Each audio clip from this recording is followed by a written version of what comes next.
इस वक्त की बड़ी खबर प्रधानमंत्री नरेंद्र मोदी को लेकर। मोदी कायरो इजिप्ट पहुंच चुके हैं। ये तस्वीरें इजिप्ट से मिस्र से आती हुई, जहां पर प्रधानमंत्री का प्लेन मिस्र पहुंच चुका है।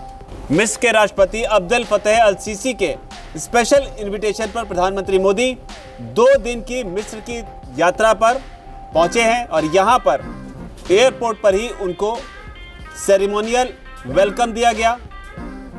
ये सीधी तस्वीरें मिस्र से।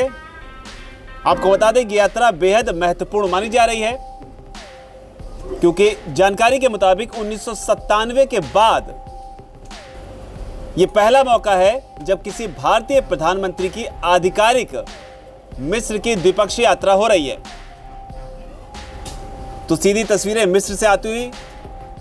आपको याद दिला दें कि 74वें गणतंत्र दिवस के मौके पर जब मिस्र के राष्ट्रपति अब्देल फतेह अल सीसी मुख्य अतिथि के तौर पर भारत आए थे, तब उन्होंने ही प्रधानमंत्री नरेंद्र मोदी को यह न्योता दिया था।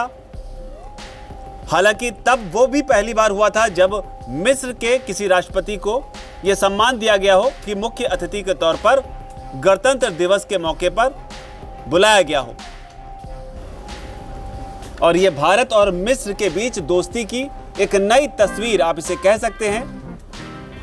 हालांकि जो शेड्यूल है यहाँ का प्रधानमंत्री नरेंद्र मोदी को लेकर, वो भी बहुत व्यस्त रहने वाला है। पीएम मोदी अमेरिकी यात्रा को पूरा करने के बाद में अब मिस्र पहुंचे हैं और अब मिस्र में वो तमाम बड़े मंत्रियों से रणनीतिक बातचीत जो है वो अपने इस दौरे के दौरान करेंगे। और जो दिलचस्प बात है वो ये भी है कि इस रणनीतिक बातचीत के बाद प्रधानमंत्री मोदी मिस्र में रहने वाले भारतीय समुदाय के साथ भी एक बैठक करेंगे। तो इस तरह की खबरें भी लगातार निकलकर सामने आ रही हैं। ये सीधी तस्वीरें मिस्र की राजधानी काहिरा से। लेकिन जो बड़ी बात है इस दौरे की वो ये भी है कि काहिरा में ही करीब 1000 साल पुराने मशहूर अल हकीम मस्जिद में भी पीएम मोदी जाएंगे, यहां का भी दौरा करेंगे, जिसके बाद दाऊदी बोहरा समुदाय से भी पीएम मोदी की मुलाकात होगी। तो ये भी खबरें लगातार निकलकर सामने आ रही हैं। और ये सीधी तस्वीरें एयरपोर्ट से, जहां पर प्रधानमंत्री नरेंद्र मोदी को सेरेमोनियल वेलकम दिया गया।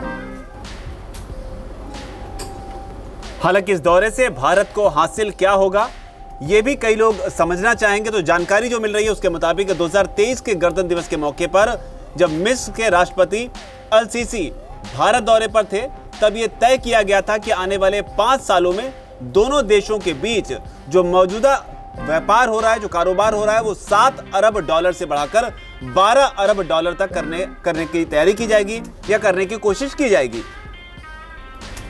और इसके अलावा जो बड़ी बात है वो ये है कि भारत दशकों से एक ऐसा देश रहा है जो दूसरे देशों से हथियार खरीदता रहा है, लेकिन अब जब भारत रक्षा क्षेत्र से जुड़े उपकरण और हथियार बना रहा है, खुद बना रहा है, तो 42 देशों को वो हथियार बेच भी रहा है। ऐसे मौके पर प्रधानमंत्री मोदी या फिर भारत चाहेगा कि इन खरीदारों की लिस्ट में मिस्र का नाम भी शामिल हो। और जो बड़ी बात इस क्षेत्र में है वो ये है कि मिस्र ने भारत से तेजस लड़ाकू विमान, रडार, सैन्य हेलीकॉप्टर और आकाश मिसाइल सिस्टम जो है उसे खरीदने की दिलचस्पी दिखाई है। तो कुल मिलाकर भारत के लिए मिस्र का यह दौरा बेहद अहम रहने वाला है। वीके न्यूज, राष्ट्र के नाम।